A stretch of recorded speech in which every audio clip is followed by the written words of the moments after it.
You can't listen to him. He's a failure. He's a fraud.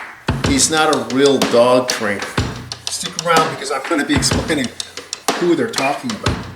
Okay, if you clicked on this, maybe you know who I'm talking about. It's well known in the dog training world, Shih Tzu, which is now called IGP. And that's Ivan, or Ivan, depending on how you want to pronounce it. What is your first language? He's from Bulgaria, so I call him Bulgaria. If you don't know about him, then maybe you can stick around and find a little bit out. Well, he constantly promotes himself because he was a two-time world champion in IGP in one division using the Malinois. If you're with the purists, there's only one that really matters in the world, and that's just with the pure German Shepherds, because originally this was a breed test. Dogs had to pass this before they allow them to breed, which is stuck around in Europe, but not in the United States. Anyway, as this great trainer, he has a podcast, he has lots of videos you can pay a lot of money for, he has a school where he'll train people, and mainly about sport, about the IGP competition. It costs a lot of money. So if you know that, then you know a little bit about Ivan. So people expect him, since he promotes himself as an incredible dog trainer, that his dogs would be doing things all the time that just exemplify this obedience and massive control that he must have over his dogs.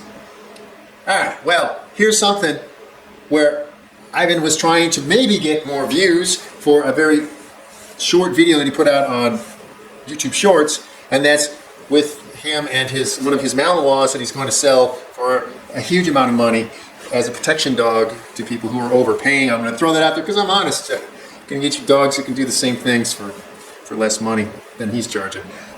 Anyway, so he's with the Malinois and they're eating an ice cream, and then he takes off with the dog walking around in Florida where he lives nowadays. And the dog is not in heel position, not doing the stargazing, heeling, and not looking at him.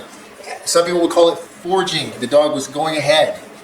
And he was called out on this like, oh wow, I thought you were this incredible dog trainer, and here your dog is doing basic heeling mistakes. So Ivan came out with a response.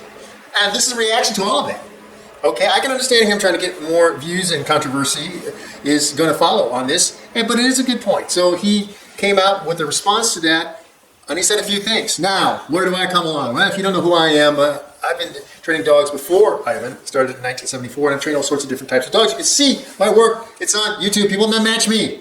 They haven't done it. Ivan hasn't trained above a 100-pound dog to limp, and I have the longest hissing and recall, functional, real life on this. You can check it out on my channel. So saying that, among other things that I've done, you can look at them on my other videos for more. And I have a degree in behavioral sciences.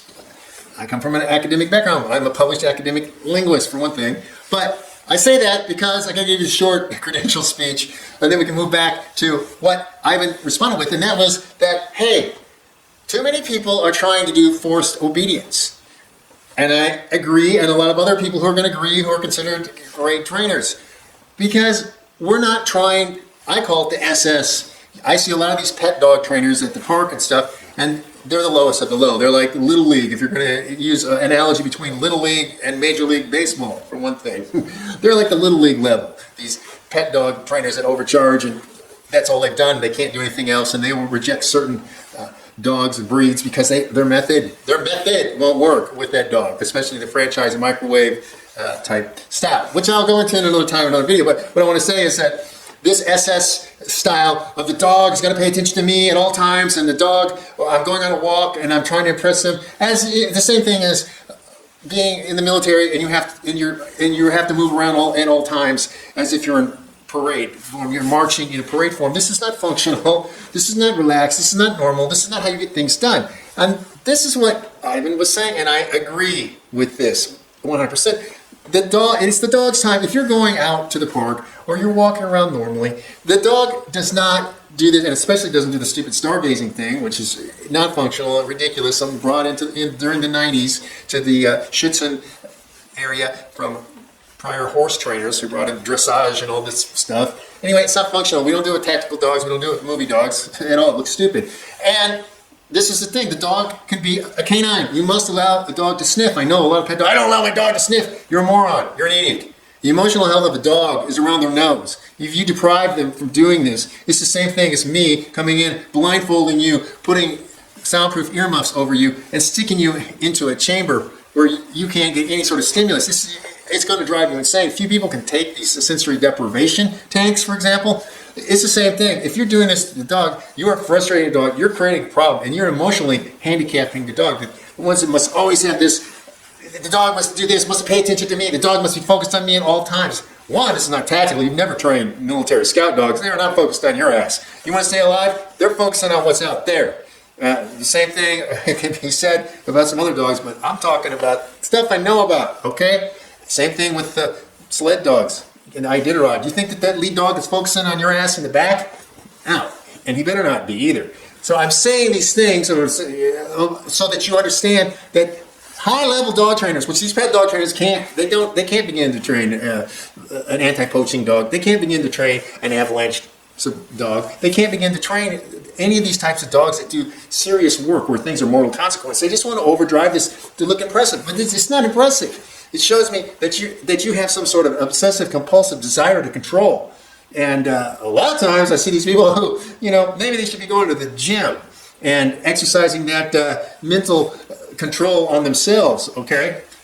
As a former professional fighter, I can say this stuff because that's what I did. I know about this. So I'm projecting this back into the canine area because these people, and especially the pet dog people, are not cynologists. If you don't know what that means, you can check out. That's one of the things with my mentorship that we do. I create people who are cynologists. And they're not just dog trainers, they're cynologists. So you can look into that if you so desire.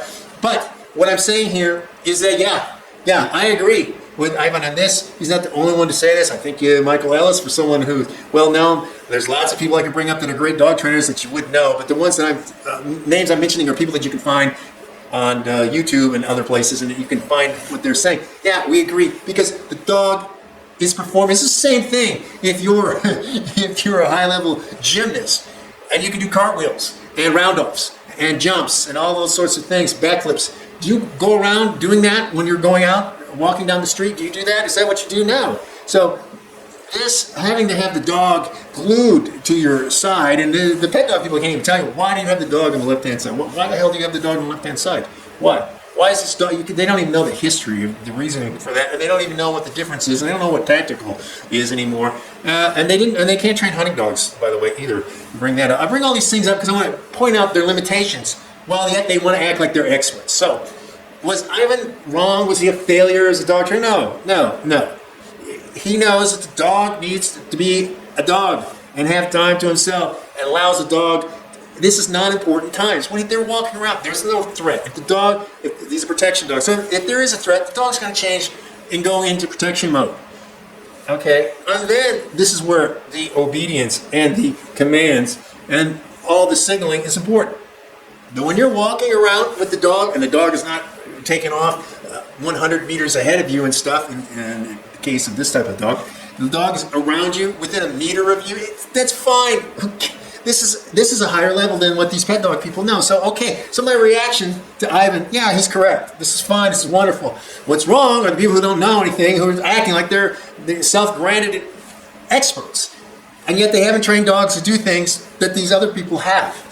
Then they haven't trained dogs to do things that you can see what I have done on my channel. So, what does that mean? Means that I got a higher level. Means that Ivan's got a higher level. Means that my Michael Ellis has a higher level. You got to be paying attention to people who do things you can't do.